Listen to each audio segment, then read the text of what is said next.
dia a todos. Todas as nossas boas-vindas a vocês que nos prestigiam nesta manhã, no nosso programa dominical Álvaro 11. E como de hábito nas nossas reuniões espíritas, vamos fazer a nossa prece, o nosso agradecimento a Deus e a Jesus pela oportunidade que nos concede de nos reunirmos e de estudarmos a sua doutrina. Pai nosso que estás nos céus, santificado seja o vosso nome. Venha a nós o vosso reino, seja feita a vossa vontade, assim na terra como no céu. O nosso de cada dia, dá-nos hoje e sempre, Senhor. Perdoa nossas dívidas como perdoamos nossos devedores. Não nos deixes cair em tentações dos maus, mas livra-nos, Senhor, de todo mal, que assim seja. A nossa programação deste mês de abril é comemorativa aos 166 anos de lançamento do Livro dos Espíritos. Então, todos os anos deste mês de abril, nós fazemos a nossa homenagem ao lançamento do Livro dos Espíritos. E nessas explorações deste mês, elas vão fazer referência a algumas das obras da codificação kardeciana. Iniciando a nossas atividades desse mês, nós convidamos o Edson Luiz Barros para fazer o início das atividades programadas. O Edson é trabalhador aqui da casa, participando de grupos de estudo, grupos de passe, grupos mediúnicos, da exposição doutrinária, e ele é também vice-presidente da União Regional Espírita Segunda Religião, a nossa UNE, onde também desenvolve várias atividades que lhe cabem no cargo que exerce. É um irmão muito querido e estudioso da doutrina, a quem nós temos a alegria de passar a palavra.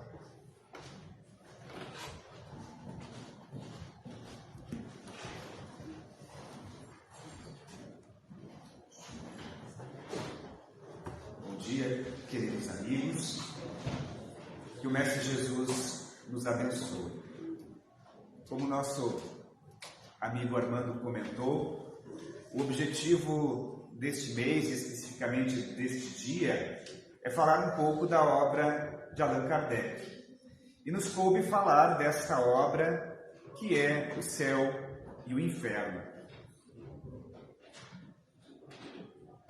Quando nós contextualizamos esta obra, é importante que nós busquemos o início de tudo. E o início de tudo dar-se-á exatamente no dia 18 de abril de 1857, com o lançamento do Livro dos Espíritos. E no Livro dos Espíritos, nós vamos encontrar toda a base fundamental da codificação e da própria doutrina espírita. Se nos perguntassem onde está contido o Espiritismo, nós diríamos, sem medo de errar, no Livro dos Espíritos. Então, ali, diz Kardec, estão contidos os princípios da doutrina, até aqueles que embasam todo este arcabouço doutrinário. Mas Kardec vai mais longe, ele diz que era preciso desenvolver aquele conteúdo que ele coloca magistralmente em forma de perguntas e respostas nesta obra basilar e, de certa forma, trazer um desdobramento, uma ampliação dos conceitos ali colocados. E é assim que ele faz no Livro dos Médiuns, falando do mundo espiritual, do mundo espírita, da comunicabilidade dos espíritos. E é assim que ele faz no Evangelho segundo o Espiritismo, quando ele fala das leis morais, aplicadas especificamente aos ensinamentos de Jesus, e é o que ele também vai fazer no livro O Céu e o Inferno, que é o objetivo da nossa conversa desta manhã. E diz ele que faz sobre um outro ponto de vista. E ainda vai mais longe, afirmando que o fará também, se houvesse tempo, com outras obras. E ele dá continuidade nisso quando ele faz e compõe o conteúdo da Gênese. Mas, quando nós falamos do céu e o inferno, e a verdade de todas as obras de Allan Kardec, nós precisaríamos, quiçá, de 20, 30, 40 reuniões para esmiuçar o conteúdo de apenas uma dessas obras. Por isso que nós preferimos pensar alguns aspectos desta obra para, quem sabe, despertar a curiosidade, o interesse de todos para a leitura dela. Ou a releitura, aqueles de nós que já lemos, porque as obras de Kardec são muito interessantes. Às vezes a gente lê, por exemplo, O Céu e o Inferno uma vez e tem uma compreensão a respeito do conteúdo ali trazido por Kardec. Quando nós lemos a segunda vez, parece-nos que aquele conteúdo, aqueles ensinamentos são ampliados e assim sucessivamente até o infinito, se pudermos assim nos expressar, dizendo que a cada leitura nós conseguimos buscar conteúdos que talvez tivessem nos passado desapercebidos numa primeira leitura. Mas eu gostaria de contextualizar um pouquinho o enfoque que nós daremos nesta manhã.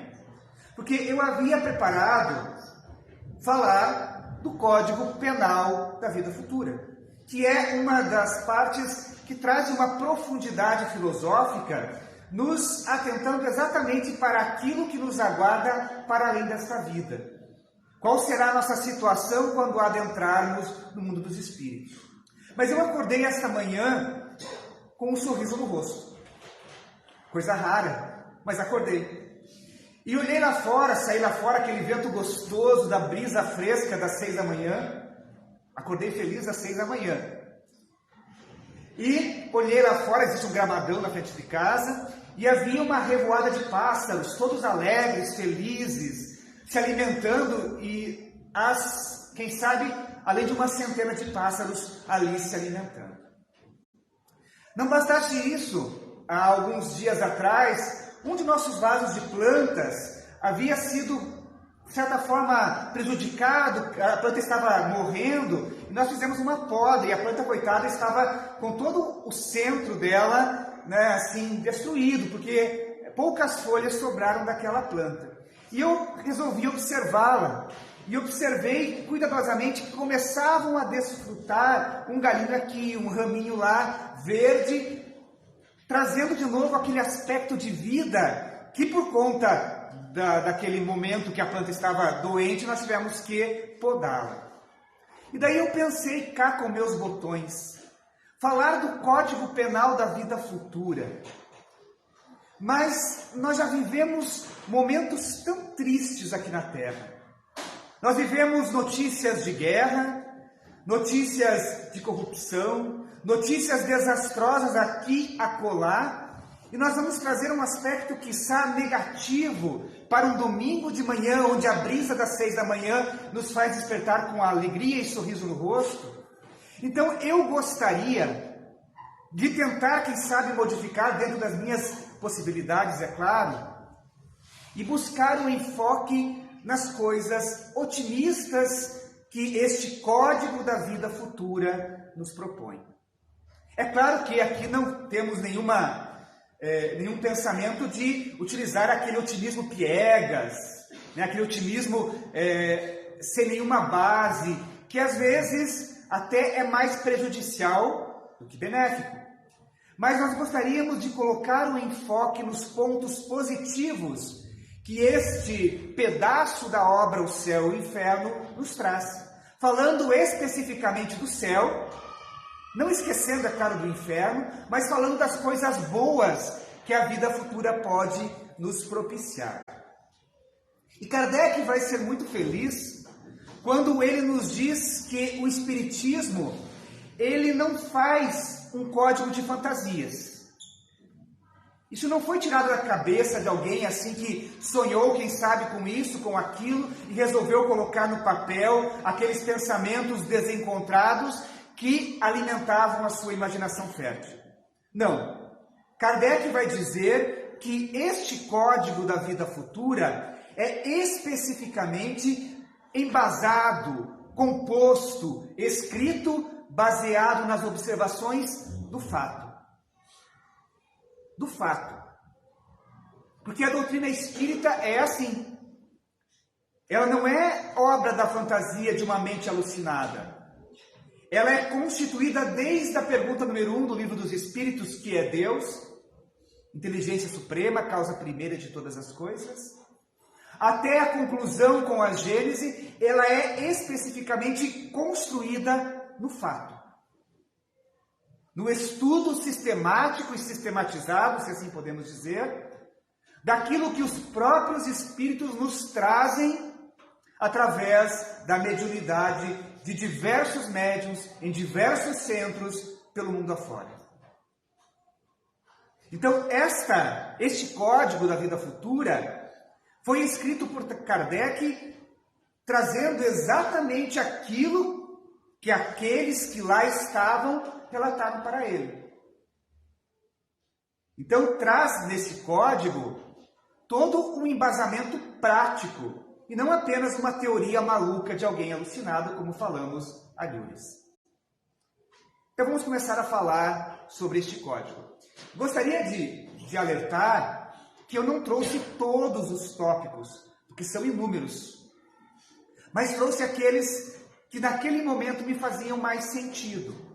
Então fica aqui, domingo à tarde, um sol bonito, quem sabe botar uma cadeirinha lá na varanda, pegar o céu e o inferno e ler este código da vida futura com olhos de ver, com ouvidos de ouvir, né? Trazendo para a nossa existência o que Kardec quis dizer quando nos propõe este manual de sobrevivência na vida além da vida. E ele começa lá no primeiro item dizendo assim, que a alma, ou espírito, lá no mundo espiritual, vai sofrer as consequências de todas as imperfeições que não conseguiu corrigir aqui na vida. Todas elas. Nós seremos conduzidos na vida além da vida por conta destas imperfeições. Mas, diz ele, que este estado feliz ou desgraçado é inerente ao grau de impureza ou impureza. Mas como a nossa proposta é falar das coisas boas, vamos deixar de lado um pouquinho a situação infeliz que, quem sabe, se desdobre para a nossa vida, na nova vida, e vamos focar naquilo que pode nos fazer felizes na vida além tudo.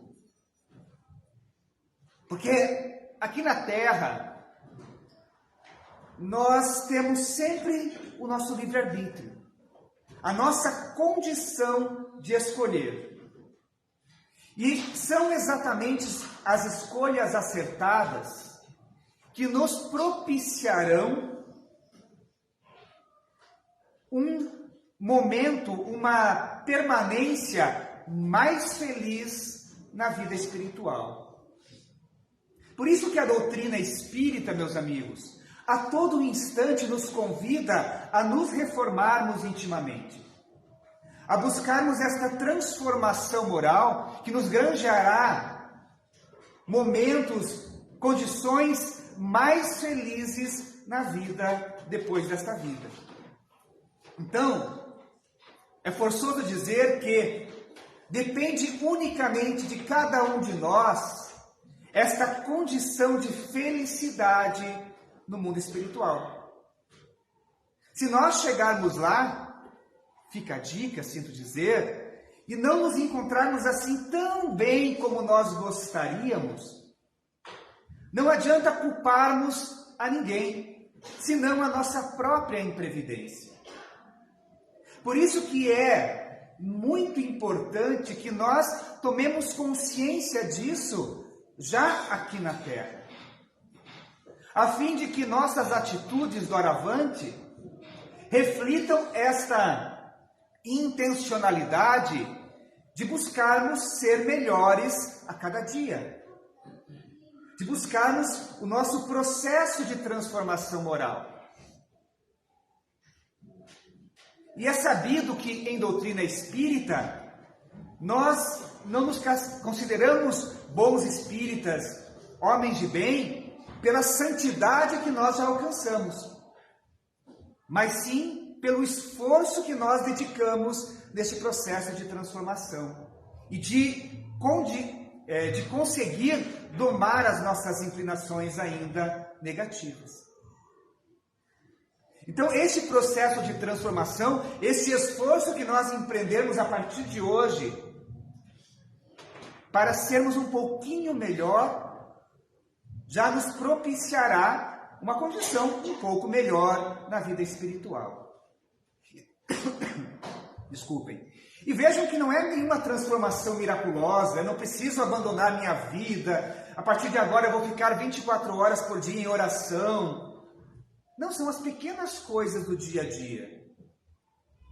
Eu gosto muito de brincar com uma metáfora, porque eu acredito que os senhores, as senhoras, nunca se pegaram falando mal da vida alheia. Eu seguidamente me pego. E, aliás, confesso quase todos os dias. Principalmente dos vizinhos, daqueles mais próximos, né? Então, há um esforço que nós devemos fazer para, quem sabe, melhorar aos poucos. E eu gosto de brincar que quando a gente tem a mania de falar mal dos vizinhos, nós temos que começar a ser um pouco mais seletivos. Então, nós começamos assim. No primeiro dia, nós falamos mal dos dois vizinhos, da esquerda e da direita, ou da direita e da esquerda, porque eu tenho problema com direita e esquerda, tá? No segundo dia, nós selecionamos um dos vizinhos e falamos mal só do vizinho da esquerda. No terceiro dia, nós falamos mal só do vizinho da direita. E no quarto dia, nós tentamos não falar mal de nenhum dos vizinhos. Ou seja, num esforço de a cada dia domarmos um pouquinho das nossas más inclinações. Melhorando passo por passo, a fim de que quando nós adentrarmos no mundo dos espíritos, este grau de pureza que nós tínhamos quando chegamos aqui à Terra esteja um pouco mais elevado e nos garanta uma posição um pouco melhor. Então vejam, meus amigos, que são pequenos esforços do dia a dia de não nos agastarmos com uma situação, de não nos sentirmos magoados com uma ofensa, de tentarmos minimamente perdoar alguém que, quem sabe, nos caluniou. É claro que dentro das nossas limitações, reconhecendo que somos espíritos imperfeitos, mais um passo de cada vez. Felicidade se constrói assim.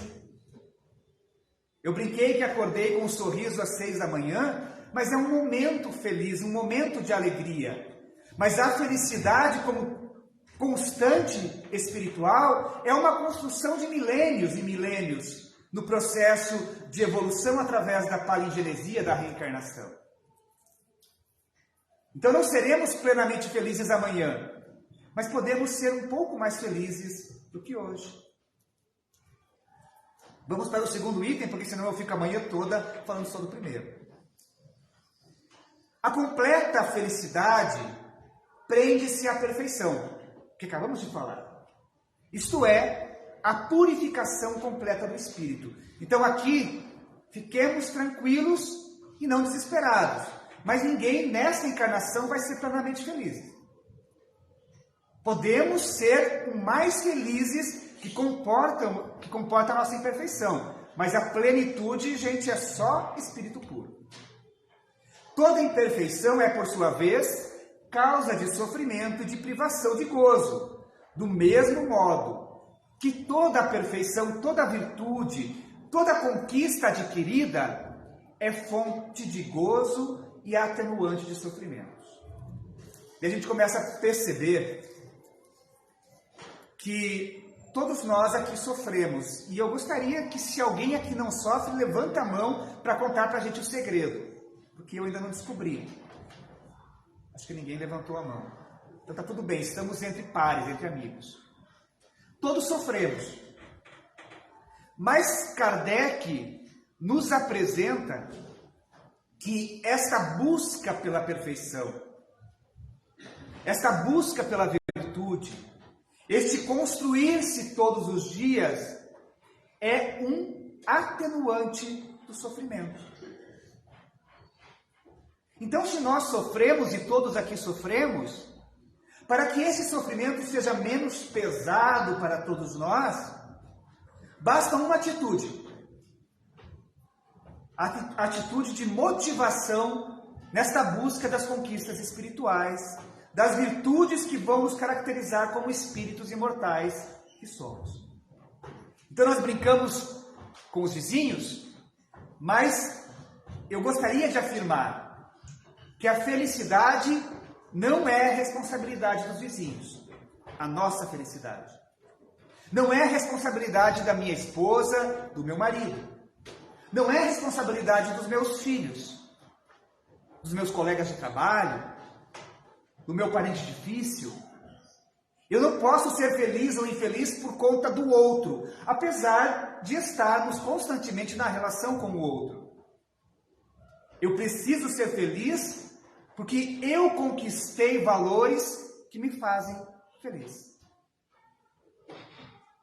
Que eu me transformei e aprendi a lidar melhor com o outro e com as situações que a vida me apresenta e continuará me apresentando. E este aprendizado me deu condições para atenuar as dores que com certeza marcarão a minha existência. Porque, afinal de contas, eu posso ter uma unha encravada. E dói, gente, unha encravada dói. Mas eu posso lidar bem ou mal com isso. Eu posso ter a minha dor e utilizá-la como um mecanismo de crescimento ou ficar naquela situação, ah, meu Deus, como eu sofro, como a minha vida é ruim, ah, eu não suporto mais a minha mulher, ah, eu não aguento mais o meu marido, ah, meus filhos não me entendem. E ficar neste reclamar contínuo, atrasando a oportunidade de ser feliz. Ou pelo menos um pouco mais feliz aqui na Terra. Então é imperioso que nós nos dediquemos a cada momento nesse processo de adquirir perfeição, de buscar conquistas, de correr atrás daquilo que efetivamente faz sentido para a nossa vida, e não focar nas coisas que só vão nos atrasar. Deus, quando disse assim, ó Edson, vai lá e reencarna, tenho certeza que Ele não pensou que eu deveria vir aqui apenas para sofrer, não obstante estarmos no mundo de expiações e provas. Mas Ele deve ter dito, através dos espíritos que programaram a minha reencarnação, vai lá, faz o melhor, busca a felicidade, tenta fazer a diferença, porque o mundo precisa de você, o mundo precisa de cada um de nós. No quarto item, Kardec vai dizer assim: em virtude da lei de progresso, que dá a toda alma a possibilidade de adquirir o bem que lhe falta. Vejam, toda alma. Aqui Kardec não vai dizer, o seu Armando tem condições de alcançar o progresso, a Gisele, que são espíritos evoluídos. Não, nós que estamos bem aquém destes dois e de outros aqui, também temos condição de alcançar o progresso. Como também de despojarmos daquilo que nos faz maus. Só que aqui tem uma coisa muito importante. Prestem atenção. Conforme o esforço e a vontade. Conforme o esforço e a vontade. Então nós não podemos terceirizar esse trabalho que nos cabe. Ninguém vai fazer por nós aquilo que é nosso. Então o planejamento reencarnatório disse, vai lá Edson e faz. Não disse, vai lá Edson, senta e espera que os outros façam. É preciso que nós tomemos consciência de que cada um de nós aqui presente tem uma tarefa a ser realizada. E nos cabe realizar essa tarefa da melhor forma possível. No trabalho, na família, na instituição que nós estamos vinculados. E não cruzarmos os braços, parafraseando o sambista, e dizendo, deixa a vida me levar, vida leva eu. É preciso que nós tomemos consciência que a vida depende de nós. E é assim que o futuro está aberto a todas as criaturas. Deus não fecha a porta a ninguém. A todos nós está aberta a oportunidade para o nosso crescimento. E a prova maior é que, tirando os desencarnados daqui, que não os vejo, todos nós, aqueles que eu vejo, estão encarnados. E isto, meus amigos, é oportunidade. Oportunidade. Talvez a oportunidade, e não apenas uma oportunidade. Porque, gente, eu quero contar uma coisa, um segredo cá entre nós. Se nós estamos encarnados na Terra, é porque outrora não fomos grande coisa. Devemos ter feito muita besteira. Cometemos muitos crimes. Desviamos muitas pessoas do caminho do bem. Todos nós aqui, sem exceção. Mas Deus, em sua misericórdia, convocou os espíritos bons e disse assim: olha, é a última chance do Edson. Vai, conduz ele para que ele seja espírita, porque ele vai ter um ferramental formidável para lidar com as suas dificuldades, com a sua inferioridade moral, e vamos ver se ele dá conta, porque senão nós já demos todas as oportunidades para ele. Então, talvez para muitos de nós esta seja a oportunidade. E nós, espero que não, mas talvez também estejamos malbaratando a oportunidade que Deus nos deu. Por isso que é preciso arregaçar as mangas, colocar toda a nossa vontade, todo o nosso esforço nesta vida para que ela seja a vida. E que nós transformemos esta oportunidade no sucesso que nos cabe alcançar lá quando Deus disser assim: volta para casa, meu filho.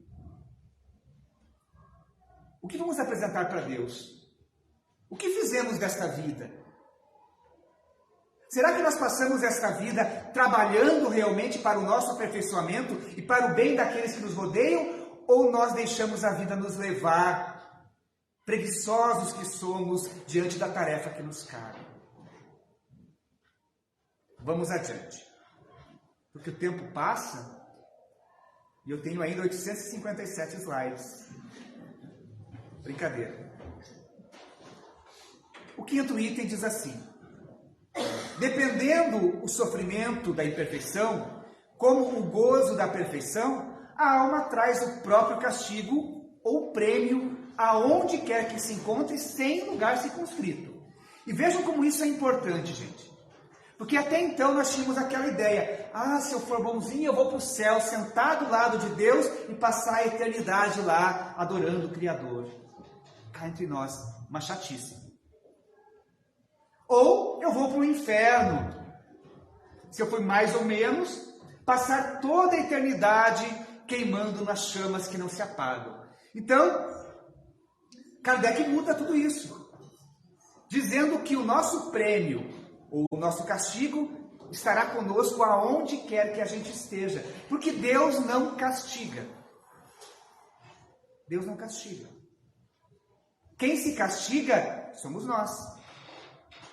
Porque inconscientemente, quando nós cometemos alguma coisa errada, dentro de nós existe uma lei divina que nos traz a culpa, nos traz o remorso. Aquela coisinha que diz assim: Edson, você errou. O que você fez com essa oportunidade, meu filho? E quando isso nos surge, nós mesmos criamos mecanismos de castigo? Não. Eu não gosto dessa palavra. De reequilíbrio. De reequilíbrio. Porque se nós nos desequilibramos para lá ou para cá, nós precisamos voltar aos trilhos da nossa própria existência. E a dor, a alegria, o sentimento, a emoção, a convivência são mecanismos que a divina providência colocou nas nossas mãos para que nós busquemos novamente o equilíbrio. Então, quando dói, não é castigo, é oportunidade também de voltarmos ao prumo, de voltarmos aos trilhos. e de conduzirmos nossa vida dentro das leis divinas, que com certeza nos facilitarão o encontro com a felicidade que nós falamos lá no primeiro slide. Então, o inferno está em toda parte onde hajam almas sofredoras. E muita gente diz, ao inferno na terra, nós não podemos discordar. Porque observando o mundo com suas dores, realmente parte do inferno é na terra. Mas eu vou mais longe dizendo que o inferno é aqui. Dentro de nós. Porque se tem dores que saltam aos olhos, tem dores que doem aqui dentro. Que doem muito. E a doutrina espírita é esta ferramenta que nos ajuda a lidar também com esta dor que vai aqui dentro.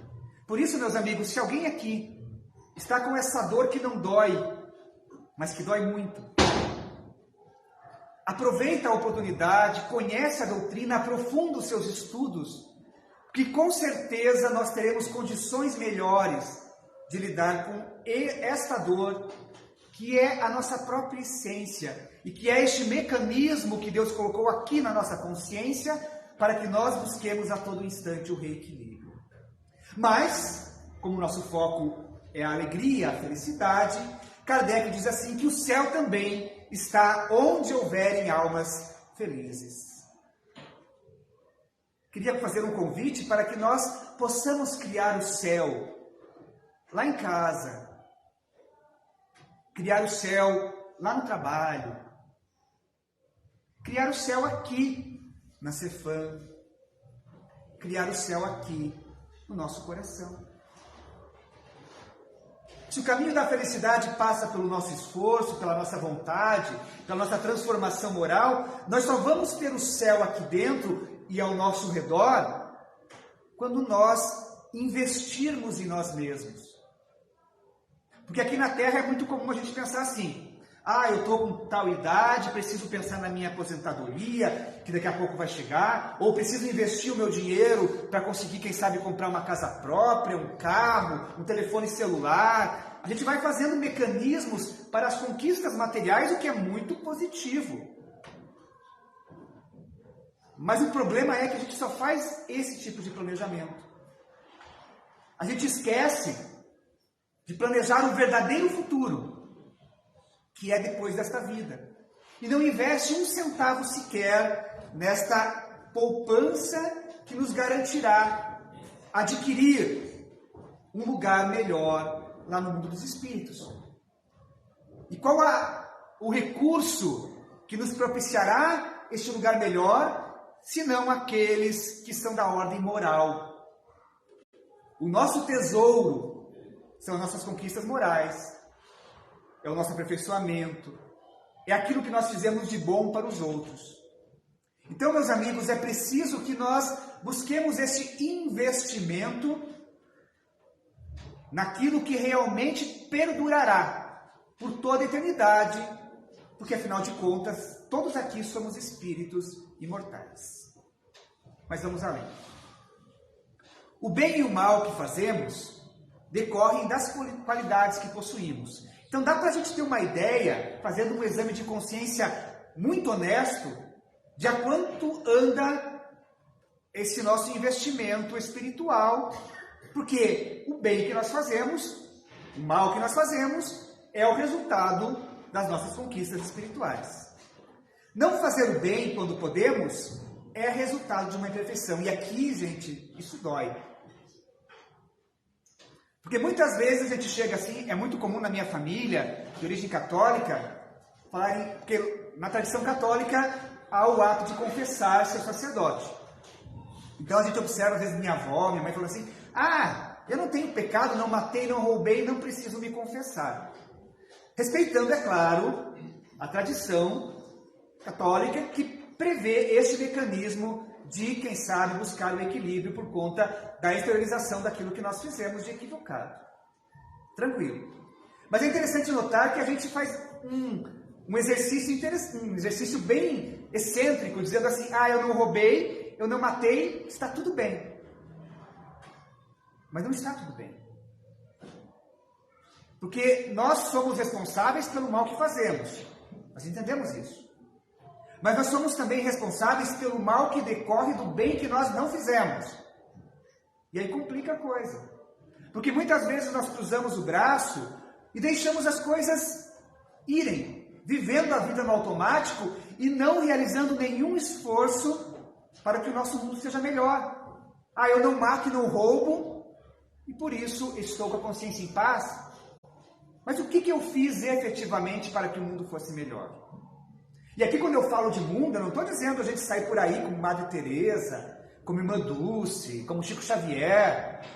Não estou dizendo para a gente acordar às 6 da manhã e dar um sorriso. Ou a gente vê aquela esposa que está irada conosco e dizer assim, meu bem, eu te amo. Ou aquele marido que fez tudo de errado naquele dia e dizer assim, vem cá, meu bem, eu te amo muito. E compreendo que você fez tudo errado nesse dia. A gente dando risada porque é difícil, né? Mas enfim, transformar o mundo nas pequenas coisas. Não é nada maravilhoso, ninguém vai salvar o mundo aqui. Ninguém vai desmaterializar os loucos que estão com o botão da guerra nuclear na mão. Lá não tem jeito de fazer isso. Mas podemos nós não apertar o botão da guerra lá em casa. Ou lá no trabalho. E já é alguma coisa. Porque é isso que Deus espera de cada um de nós quando nos colocou naquele contexto que nós vivemos atualmente.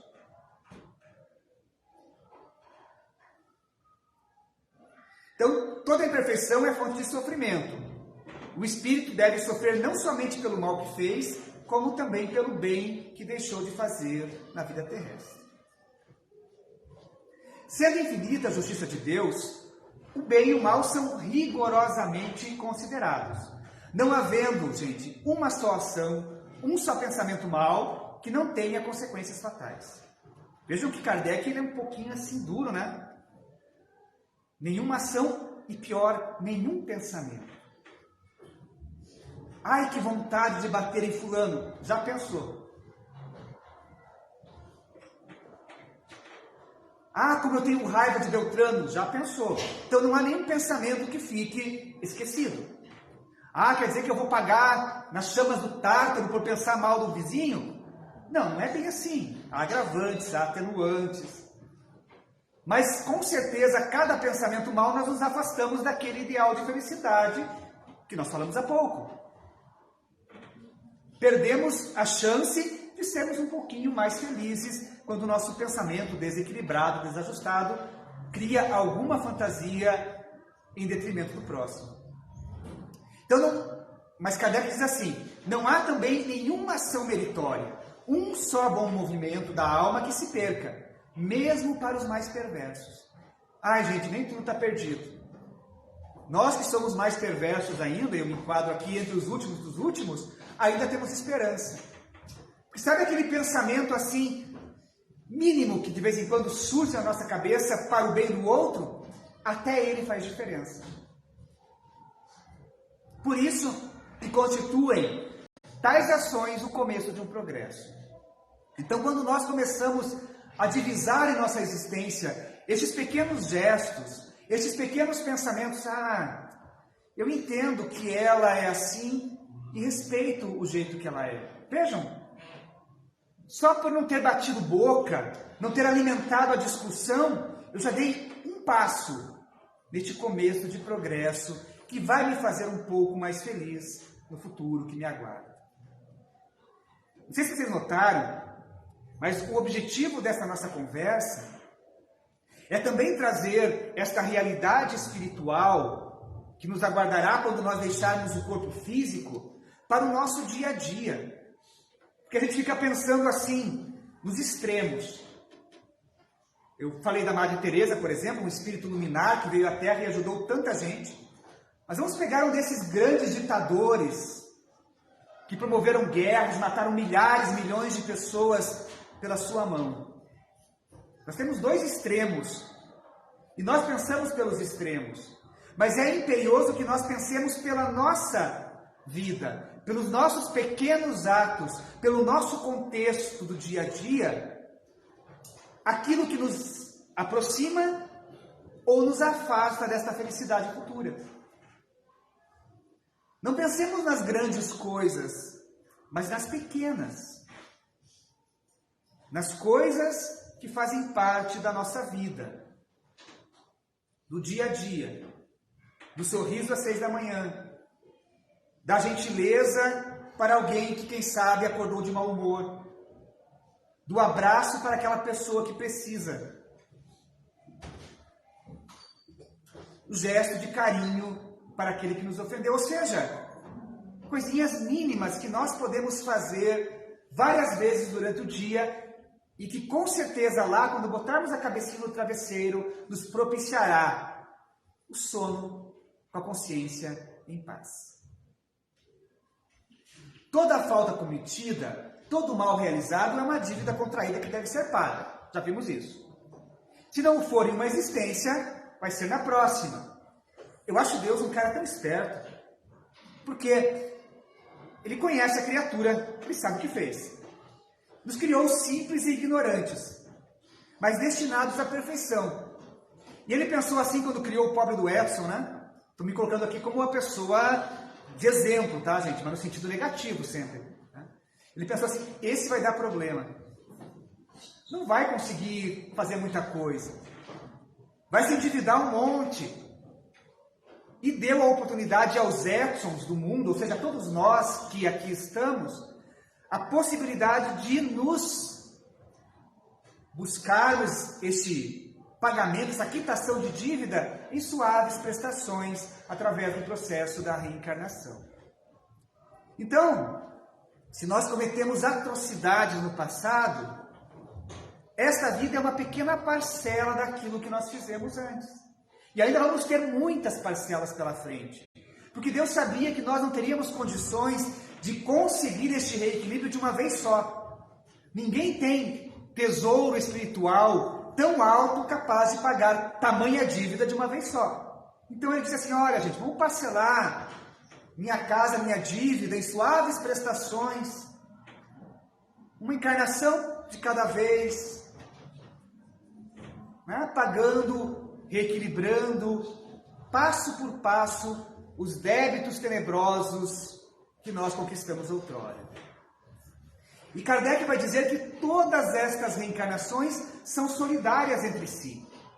Ou seja, uma encarnação vai nos trazer mais ou menos as condições de vivência para a próxima encarnação.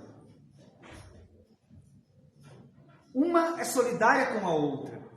E é neste afã que nós devemos buscar, espertos que somos, inteligentes que somos, pensar como a gente quer vir na próxima vida. Vamos aqui fazer uma figura de linguagem. Todo mundo conhece garrafa PET. Conhece, né? E nós estamos agora numa onda aí de ecologia, de preservação do meio ambiente. Então nós pegamos uma garrafa PET e jogamos por aí numa rua qualquer. Com certeza, nesta ou noutra vida, aquela garrafa PET vai entupir um bueiro e eu vou morar numa casa que vai ser prejudicada pela enchente que vai decorrer daquele entupimento. Ou seja, nós somos responsáveis por aquilo que fazemos. Nós lançamos garrafas PETs materiais e espirituais na nossa vida o tempo todo, que são pequenos atrapalhos que amanhã depois entupirão os bueiros da existência, fazendo transbordar a consequência dos nossos atos. Por isso que é inteligente e é esperto nós pararmos de lançar garrafas PETs no meio ambiente, físico ou espiritual, porque cá entre nós, se tudo der certo, daqui a 100, 150 anos, 80 anos, 200 anos, nós vamos estar aqui novamente. Vivendo no planeta com a atmosfera, com o meio ambiente, com a floresta e com a psicosfera que nós estamos plantando hoje. Tudo será consequência daquilo que nós fazemos hoje. Da garrafa PET, material ou espiritual que nós lançamos no ambiente aqui da Terra. Por isso que é inteligente a gente já se precaver para que a nossa próxima existência seja menos dolorosa do que a atual. Se o mundo estiver desequilibrado no clima, quem vai colher as tempestades, literalmente falando, somos nós. Reencarnados novamente aqui nesse planetinha que Deus nos deu abençoadamente para que nós pudéssemos evoluir. Vamos além. Não há regra absoluta nem uniforme quanto à natureza do castigo. A única lei geral é que toda falta terá punição e terá também todo ato positivo meritório uma recompensa de acordo com o seu valor. Aqui eu abro um parênteses também, porque quando a gente começa a estudar Espiritismo, nós somos muito literais na lei de causa e efeito. Ah, se eu fizer isso, vai acontecer aquilo. E é preciso a gente desmitificar essa questão, dizendo que a lei divina não é tão pequena assim, que não encontre mecanismos diferentes de reajuste. Então aqui diz Kardec que não há regra absoluta. Não há regra absoluta. Então, a lei divina possui condições de particularizar cada um de nós com as nossas necessidades. Ah, Edson, quer dizer que se eu jogar pedra em alguém eu vou receber pedrada na próxima vida? Não. Pode ser que sim, pode ser que não. Pode ser que Deus coloque uma pedra no meu caminho para eu tropeçar. Pode ser que Deus coloque uma pessoa difícil para eu entender o respeito. Pode ser que eu seja tão bom na próxima vida, e Deus queira que eu seja, que eu não precise sofrer pedradas para compensar as pedradas que eu dei. Então a lei divina oferece mecanismos variados para o nosso reequilíbrio de acordo com as nossas condições. Tem aquele ditado que diz que Deus não coloca cruz pesada em ombros frágeis, que explicita muito bem isso. Deus colocará nos nossos ombros as cruzes, mas também no nosso coração as alegrias, as conquistas que nós pudermos lhe dar. Para quê? Para castigar? Não. Porque Deus é Pai e quer a felicidade dos seus filhos. Então aquelas situações que nós vivenciarmos nesta ou em vidas futuras, são exatamente para que você lá no fundo, sejam felizes. Quem aqui é pai? Eu sou pai de duas criaturas maravilhosas, não quer de forma alguma ver o filho sofrer. Não quer. Quando o filho, sei lá, quando é bebezinho, tem uma cólicazinha, a gente fica desesperado. Porque não quer que nosso filho sofra. E daí a gente pega Deus, que é pai por excelência, a perfeição dos pais e das mães. Porque Deus não é uma polaridade feminina ou masculina. Deus é pai e mãe de todos nós. Imaginar que Deus queira que a gente sofra é no mínimo contraditório.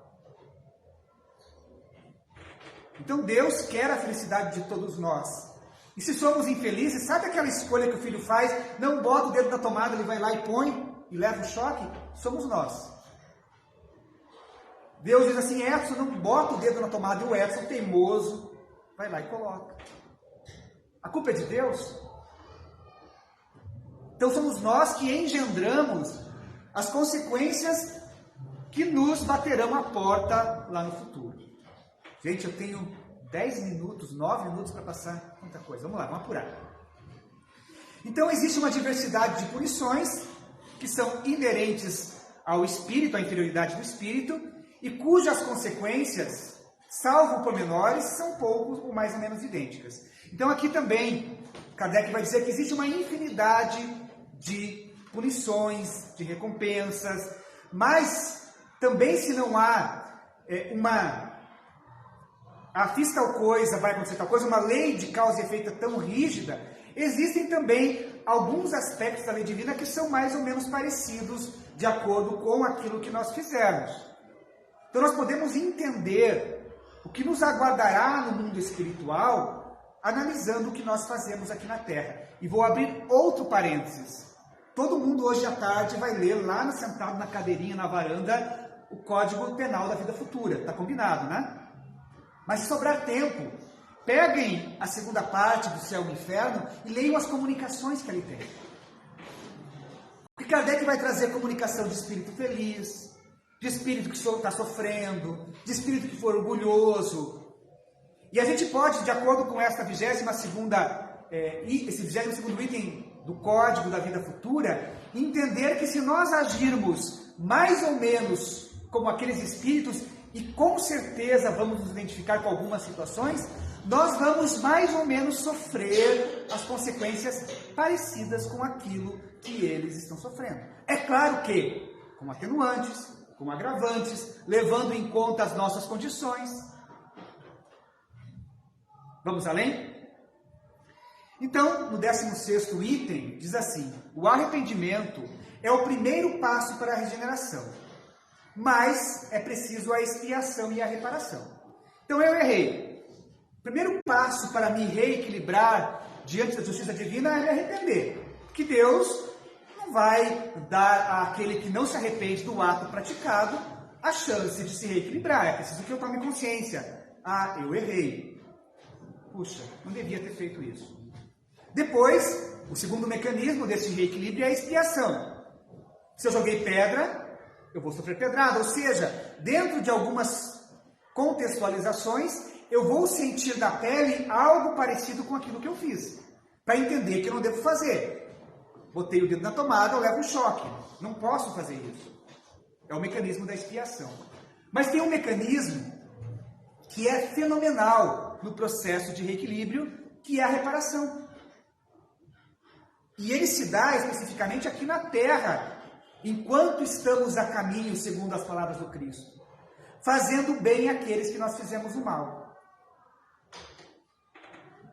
Fazendo bem àqueles que nós fizemos o mal. Reparando o mal que nós fizemos. Quer dizer, Edson, que eu vou ter que fazer o bem para aquela pessoa que eu me indispus de forma tão grave. Não necessariamente a ela, mas vou ter que me reequilibrar fazendo bem para alguém. Talvez em condições semelhantes. Então não basta sofrer a consequência do mal. É preciso que a nossa virtude se torne ativa e inverta a polaridade daquele mal que nós fizemos. Porque eu fiz o mal, gerei um débito, uma carga negativa.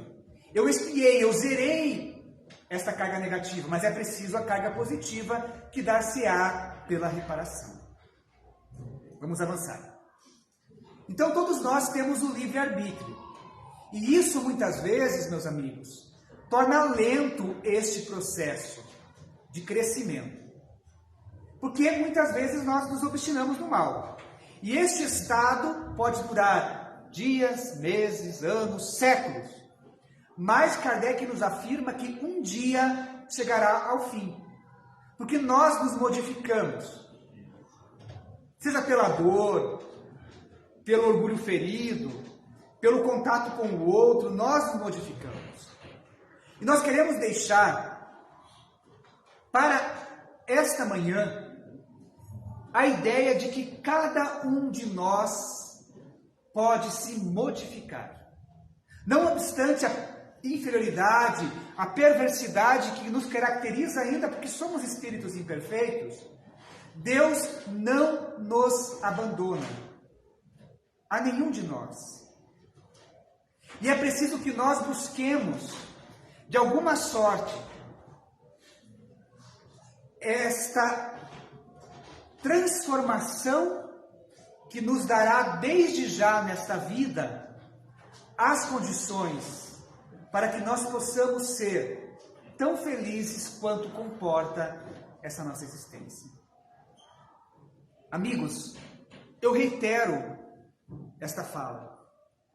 Nós temos na mão grandes ferramentas para lidar com tudo o que Deus nos reservou nesta existência. A codificação kardeciana revivendo os ensinamentos de Jesus, é esta caixa de ferramentas que nos dará condições para viver num mundo marcado pela maldade, pela crueldade, pela perversidade, mas sem sermos deste mundo. Nos dará oportunidade de passarmos por esta existência com os perrengues da vida, mas sabendo lidar com estas dificuldades, fazendo o melhor que nós pudermos, sendo o melhor que nós conseguirmos, para que lá na frente, quando Deus nos chamar novamente à vida verdadeira, nós tenhamos condições de olhar face a face ao Criador. É claro que aqui é uma figura de linguagem, mas face a face à nossa própria consciência, e sabermos que nós realizamos o melhor que nós podíamos nessa vida. Não desperdicemos esta oportunidade. E as ferramentas para que isso seja verdade estão em nossas mãos. Gostaria de deixar o convite para que aproveitemos o estudo que faremos das obras básicas durante este mês de abril, conquistando, quem sabe, valores para conseguirmos viver a nossa vida da melhor maneira que pudermos. Agradeço de coração a atenção de cada um aqui presente, dos amigos que nos assistem pela internet, e rogamos que este Deus, que é nosso Pai de amor, que é nossa Mãe de amor, continue nos abraçando com todo o carinho que sempre faz. Muito obrigado a todos.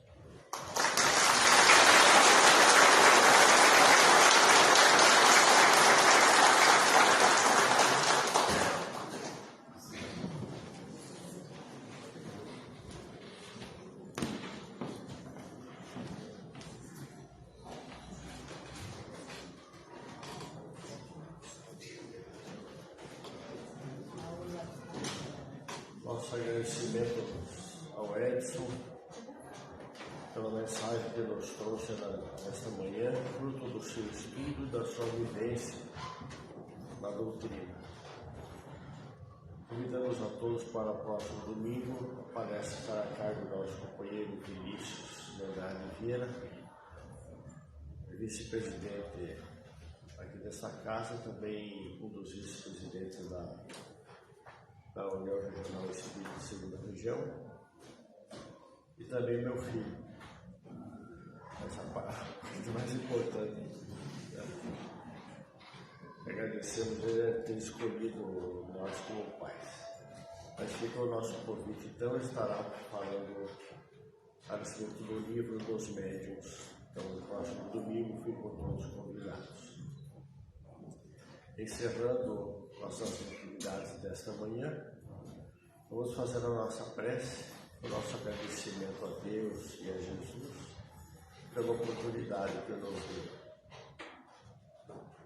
Pai nosso que estás nos céus, santificado seja o vosso nome.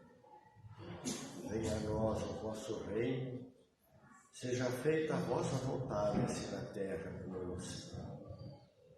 Pão nosso de cada dia, dá-nos hoje sempre, Senhor. Perdoa nossas dívidas como nós perdoamos os nossos devedores. Não nos deixes cair em tentações dos maus, mas livra-nos, Senhor, de todo mal. E assim seja. Bom domingo e uma boa semana a todos.